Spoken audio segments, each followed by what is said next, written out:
So, ఈరోజు గూడా ఒక ఇన్‌స్పైరింగ్ స్టోరీ ఉంది. ఇదొక నిజంగా జరిగిన స్టోరీయే.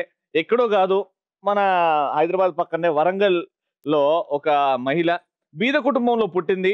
ఆ బీద కుటుంబం కంటే ఇంకొక బీద కుటుంబంలో ఉన్న ఒక అబ్బాయిని పెళ్లి చేసుకొని ఎళ్ళింది. ఇద్దరు పిల్లలు. యాజ్ యూజువల్‌గా అన్ని కష్టాలు ఉండే. అత్త పోరు, మామ పోరు, డబ్బులు లేకపోవడం, 3 పూటల జాగాల ఒక పూట తినడం. పిల్లల కోసం అది కూడా త్యాగం చేసి అసలు తినకుండా ఉండడం. పాపం వాళ్ళ ఆయన వ్యవసాయం చేసేవాడు. వచ్చిన డబ్బులతో పిల్లలకి మంచి ఎడ్యుకేషన్ ఇద్దాం అనుకుంది. అది అవ్వట్లేదు.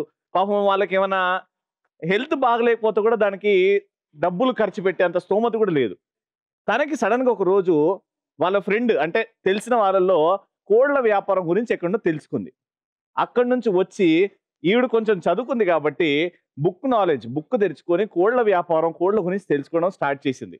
వితిన్ 3 ఇయర్స్ 300 క్రోర్స్ ఇన్వెస్ట్‌మెంట్ చేసే అంత కంపెనీకి ఎదిగింది జ్యోతి గారు ఫ్రమ్ వరంగల్.